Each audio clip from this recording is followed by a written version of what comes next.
What up, girl? I was just posting about Cover Dish on the internet because we're doing a technology episode. Can I tell you something about me? I love technology. Come out. I Come just out wherever you are. I just don't want to hide anymore. I want people to know I love technology. But it comes with a certain set of challenges and, barriers and hurdles and learning curves. Some days I ask myself if it's all worth it. Because if I don't, let me pull up, I think I've done this before on the dish. Let me pull up my calendar, my weekly calendar. Unless it's on this, unless it's on this, I don't remember where the hell I'm supposed to be. Mm. It could be going to my, grandmother's wake. I don't know. But it could be something that I really should remember, and I won't. Mm. I just don't even know what day it is. So I have to, kicking it right off the bat with something controversial yet brave. Scheduled time with your partner. How do we feel about it? Well, we've discussed the shared calendar issue, but honestly, we didn't resolve it.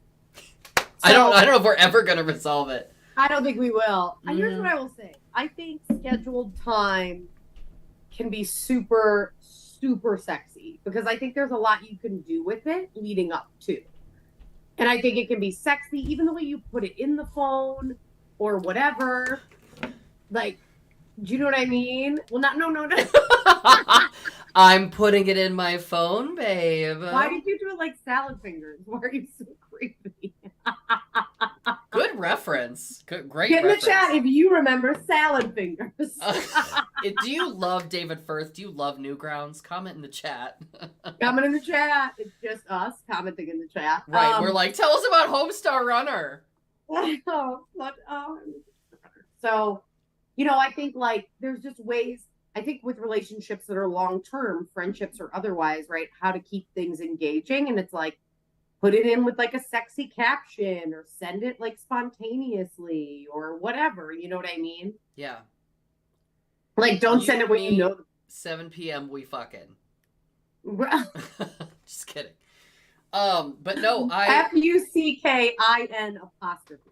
We fucking. I hear you that it can be scheduling things can be sexy, but I also feel like, if we don't schedule it, it might not happen. So the thing that happens with scheduling time. Yeah. Scheduling time, right? It's not scheduling an activity necessarily. No, exactly. I'm talking about, I just did it this week. Friday night, I had to put a block from after work until midnight. And it just says Monty. Yeah. So that I don't schedule over top of it. Yeah. Because it comes a shock to you, Brooke. I'm a busy person. I like to keep a full schedule. I think you and I might have this in common. And so, the slots will fill up quick. And all of a sudden, I'll realize that I didn't build in any, deliberate scheduled time to be with my partner and, just watching TV. I don't care what it is, right? But I think both of us are just kind of well, see you when I see you. We live together. It's whatever. I'll see you when I see you. Yeah. It's hard. It just happens, and I don't think it's anyone's fault. It's just kind of you wouldn't think you have to schedule that time because you're always coming back to the same place, and generally speaking, if you don't have time that's spoken for, I'm a wreck if I'm by myself with unscheduled time because that's usually the time I spend with my partner. Right. And I think that's the other piece of it, right? Unscheduled time gets filled, and I think that's kind of what we were talking about even last week, where it's how intentional are you with your time and your boundaries? Because you need to be. Mm-hmm. I think technology, so do you have any rules about technology, where it can be in the house, where it can't be, time constraints? I'm making this face because I have a condition. I'm making this face because we've sort of stumbled into a little bit of a not a serious argument, but a little bit of an argument about the screen time when we're doing things together. So I'll have a tendency when we're having breakfast on the weekend or if we're watching TV or something, where like every 5 minutes I'll just be like this. And then it's like, well, you're not even watching the show. You know what I mean? Or it's like the worst is when you've been asked a question and you're like, uh-huh. Wait, what did you say? You know what I mean? Like, that's just the worst. That doesn't feel good. And so, like, I think we both do it at various moments, but I definitely do it more often when I'm, like, if I'm not working on it, it will just get, like, more and more and more. Because I just, I don't know if it's, like, a dopamine addiction, if you've read anything about, like, nowadays we just constantly need this hit of dopamine with, like, watching movies or TV or being on the phone all the time, whatever it is. And so I think my brain is also looking for that quick fix of something rewarding, like, oh, so-and-so liked my post, or, you know, I have to check my work email so I can feel like I'm doing something productive. But, yeah, we've had to really scale back on, okay, this is the time where we can have the phones out because we're not, you know, that quality time term, whatever that means? Like, these are the quality time moments where we're not intentionally not in the phone. And these are the times where it doesn't matter. So you set those up, though? Yeah, we talk about it. Like, I'm not putting it in the description of the calendar event, but there will probably be a conversation about which one is this. Okay. Yeah, I'll come out this way. I get emotional about phones at the dinner table. Like, and by the way, like, I don't know why. Like, growing up, we had a phone, you know, with the cord. God, we're so old. Like, think about it. Yeah. Next to the kitchen table, and it was ironic because back then, like, telemarketers always called around dinner time because that's when we were home, right? Yeah. And when I was really young, we didn't have voicemail. We didn't have answering machines yet. Right. So, those were the days. Anyways, so, like, I guess for me, like, if I have a partner and I don't currently have a partner that does this, thank the gods, because I don't think we'd be together still, but, like, if you bring your phone at dinner and, like, and by the way, also, like, in my partnerships in this, like, I do a lot of the cooking, right? So that's the other side of this, right? So there's another thing where it's like my love language is making food for people. It's always been that. I think I've leaned into it as I've gotten older, and I'm just like, come here and let me feed you. Like, I am my Italian grandmother. It's so bad. Like, I'm just like, I love it. I love when people eat my food and talk about it, and I want to know what you think and do you like it and what should I shift. And it's totally my love language. It's acts of service, but specifically food. But if you pull out your phone, I'm like, well, why don't you just throw the food in the garbage? Like, I go, should I leave? Like, do I even need to be here? Yes. Yeah. I'm like, well, forget. Why did I even bother with the freshly grated Parmesan and Reggiano if you're going to be on your phone, Kristen? Like, it doesn't make any sense. And nobody's name is Kristen. Oh, my gosh.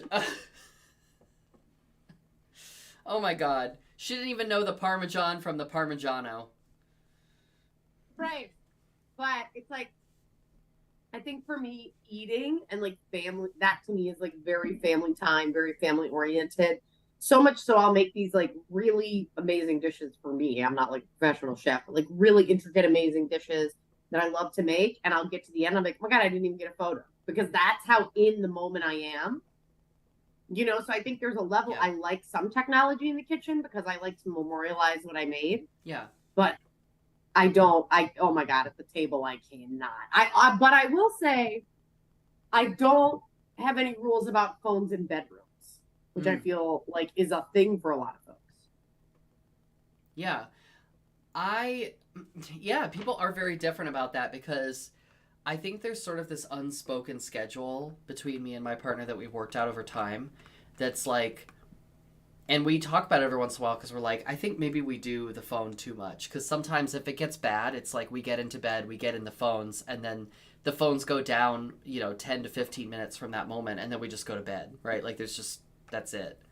But then sometimes we do this is so embarrassing. Sometimes we do the get into bed and, like, do this and, like, talk. It's very sweet, but it's very, like, exposing and embarrassing to talk about. Yeah, you do you hold on to each other and you sort of talk about stuff and you're like, how was your day?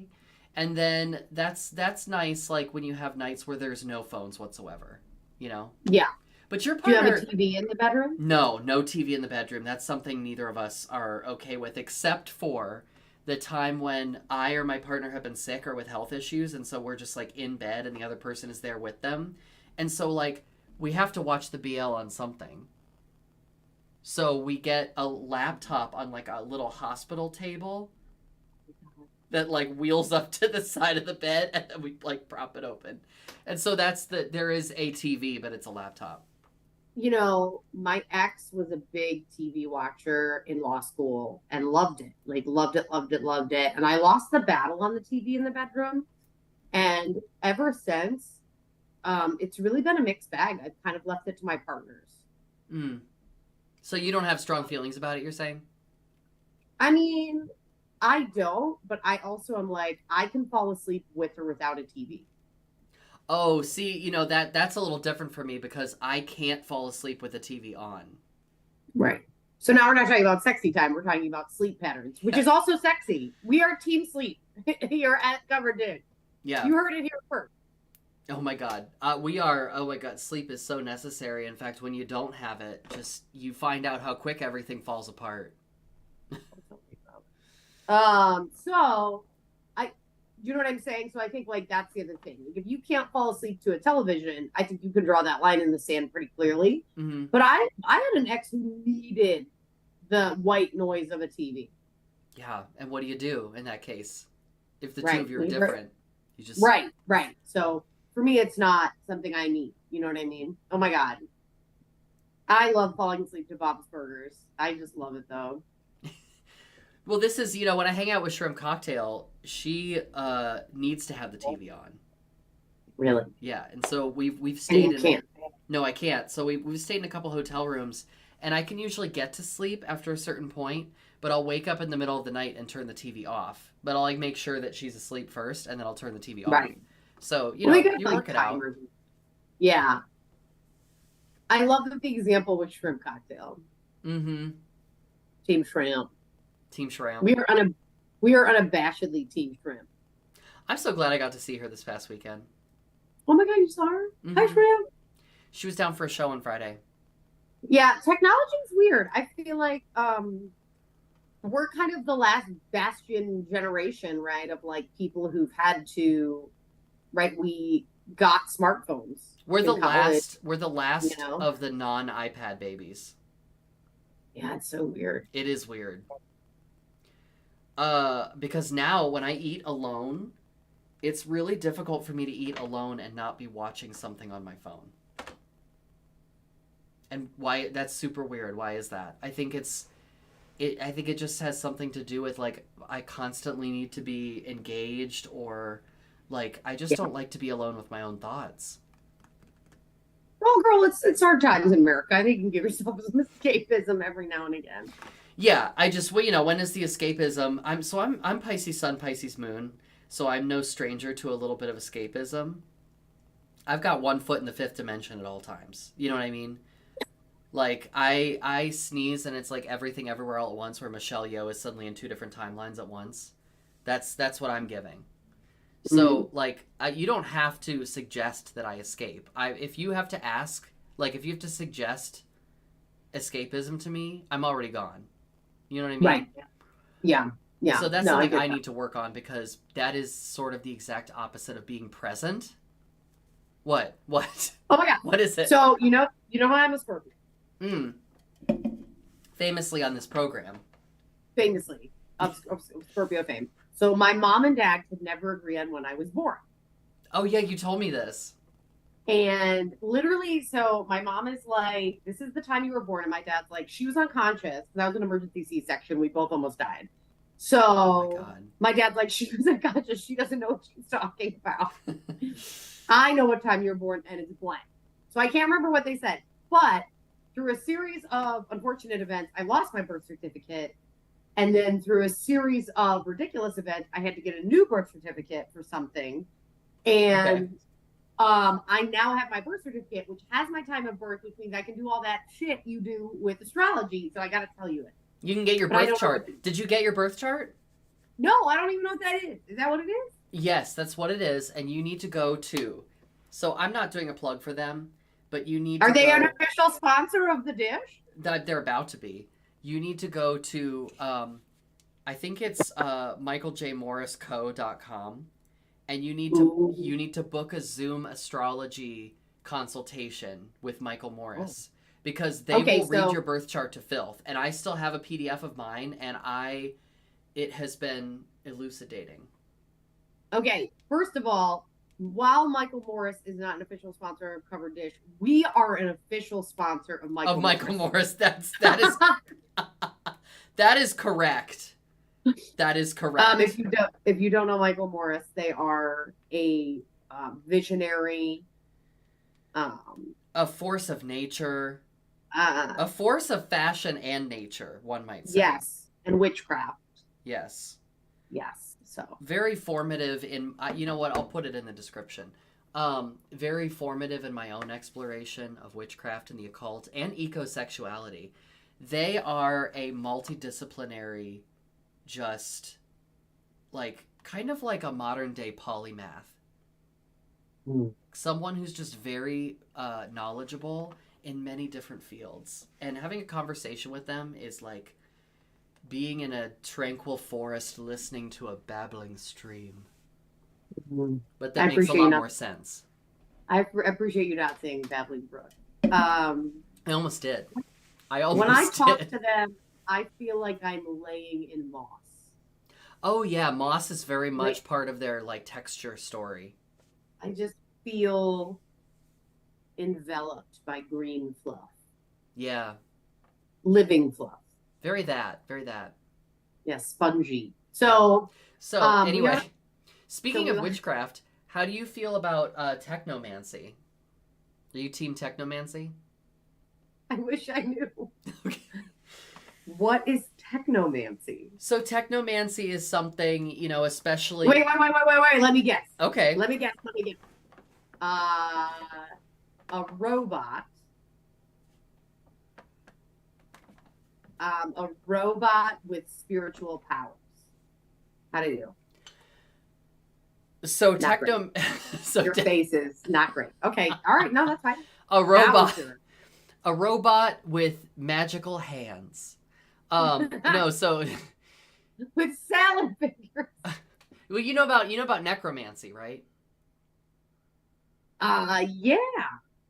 Well, you know, Yeah. it's I mean you read Lord of the Rings, you know about these things. So necromancy is magic in the field of dead things. And Okay. Yes. Well, technomancy it's for is those who magic. don't. Yeah. And technomancy is magic in the field of technology.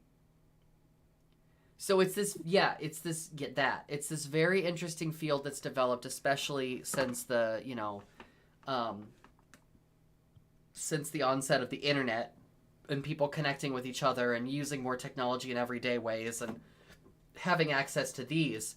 So it's kind of like the development of spellcraft and ritual and, you know, if you consider witchcraft to just be putting an intention into the world and changing it just through intention, then like is that not what this is, right? So I like to think of technomancy as like, oh, we're writing emails, we're connecting with people on Discord, we're leveraging social media for whatever various marketing or personal promotion or whatever. And all of that is sort of like a form of magic, but it can also go farther than that. So like lately, you know, ChatGPT has kind of been my little unofficial therapist. Mm-hmm. So it's kind of like, you know, why not use artificial intelligence as a way of reflecting aspects of yourself back at yourself? And in that way, it's very much like tarot cards, right? Because it's not a real intelligence, but it's built off of this archetypal human. Yeah. It's built off of us, and we're using it as a tool to learn more about ourselves. So you know, it's very like nebulous, the whole idea of technomancy, but I'm just endlessly fascinated by it. I think it's very cool. So are you pro technomancy or anti technomancy or technomancy ambivalent? I think I am a technomancer. I think I'm already a practitioner. I agree with that. Yeah. I don't think it's not so much, it's kind of like saying, are you pro or anti occult? And I'm like, well, I'm an occultist. So I guess Right. that means I'm pro, but that I'm just doing it, you know? Yeah. I don't have a value judgment placed on it. I just do it. So how do you feel about AI? Well, you know, it's been around for a long time, but now it's having like these rapid transformative developments that we don't know what to Yeah. do with. And there's all this fear about, oh, is it going to replace, you know, the workforce? Is it going to um, take over? You know, like, is it going to take over? And it's like, well, you know, we've been through things like this before. Like when everyone learned how to type, it did away with a lot of clerical work, right? Except in certain fields, like in law, you know, we still have kind of paralegals and, you know, whatever. Well, a lawyer actually submitted an AI brief that every single case was made up, but it got past all of the court staff because it seemed so real. Oh, yeah. See, right? that's the danger, is the ethics of it. I think the technology is developing faster than the ethics are. Or the controls, the regulation that controls the ethics, yeah. So I don't know. I mean, it's one of those. It's similar to the discussion of technomancy or the occult. It's like I can't really be against it because it's already here. So like all technology is kind of, you have to learn how to use it or you get left behind. So I think it's sort of like the same thing with relationships and love. Like you can't be like pro or anti love if you want to do it. You just have to do it. Like maybe don't spend so much time about how you feel about it. Maybe just get into it and do it. I don't know. Did that go somewhere meaningful? I can't tell. I liked it. I think it kind of pulled everything back, you know, because really, you know, I think technology, what we've talked about so far is how it's a barrier to connection. But I'm going to tangent, but you know, it'll pull it back. Us? On a tangent? As Andrew Ewing would say, kill a surprise. Yeah, totally. But, we were at the Cubby Hole in New York City this weekend, and the Cubby Hole is one of 19 lesbian bars left in the U.S. And everybody blames. There's only 19 left? Oh, yeah, the Lesbian Bar Project. It's like a foundation of 501c3 to keep them afloat. Oh, my God. Awareness. There's 19. Slammers is one of them. So if you're in Columbus, go to Slammers. Support Slammers. There's only 19 left. Holy shit. Yeah, if you're in New York, go to Henrietta Hudson's or the Cubby Hole. Wow. But, you know, everybody blamed apps. Are you checking your phone right now? No. I'm doing something with my skin that I shouldn't be.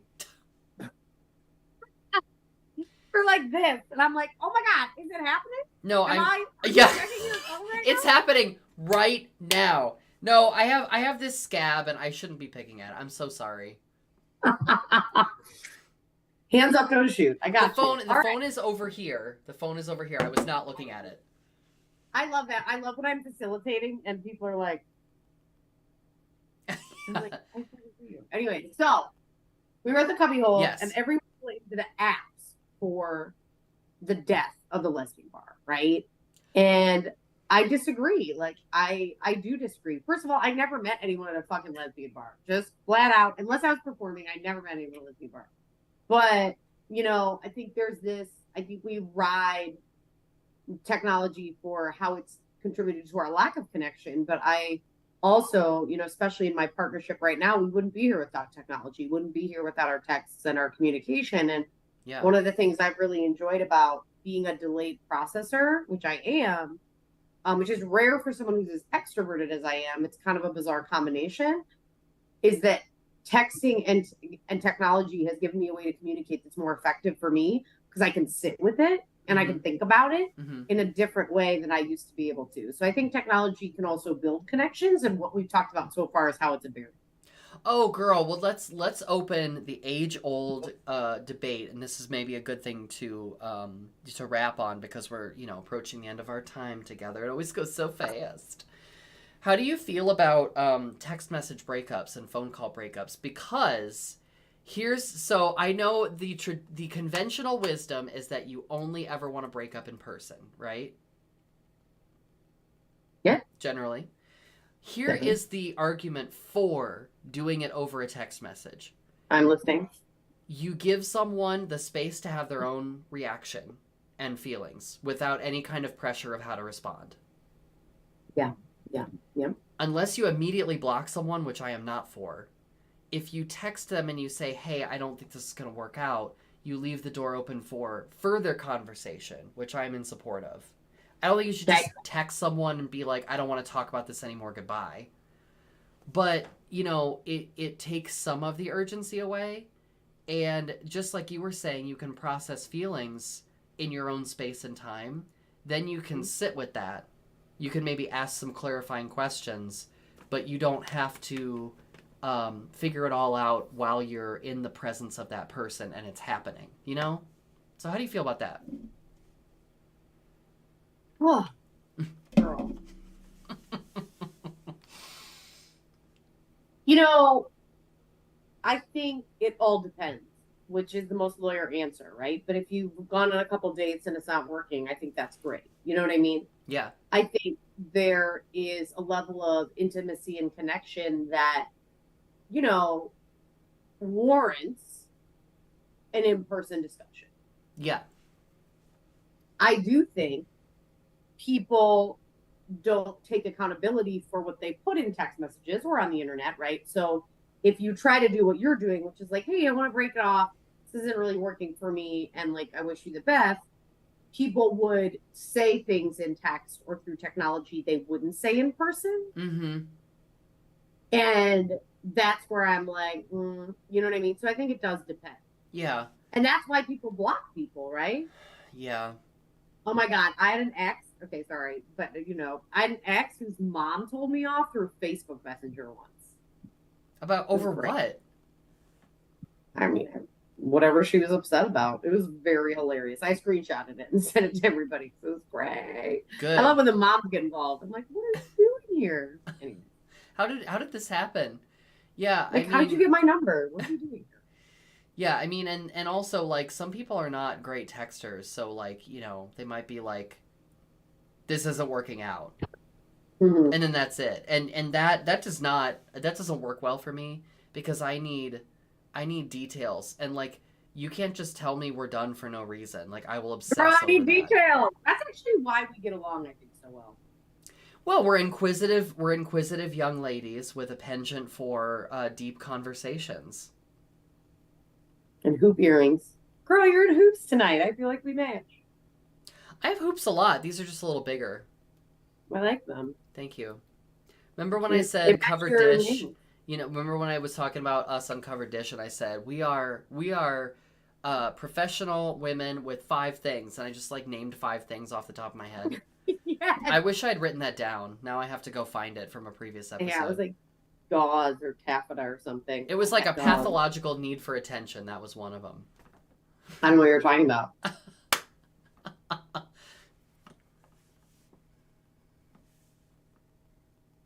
Well, on that note, if you'd like to see more of us, which I'm sure you do. Yeah, you can follow us on Instagram at Covered Dish, and you can go to our YouTube channel and subscribe. And if we get 100 subscribers, I can finally shut up about that custom URL I've been talking about for 3 years. Thank you all for tuning in. We love you individually and collectively, and we'll see you next week on Late Do. We sure do. See you soon. Bye.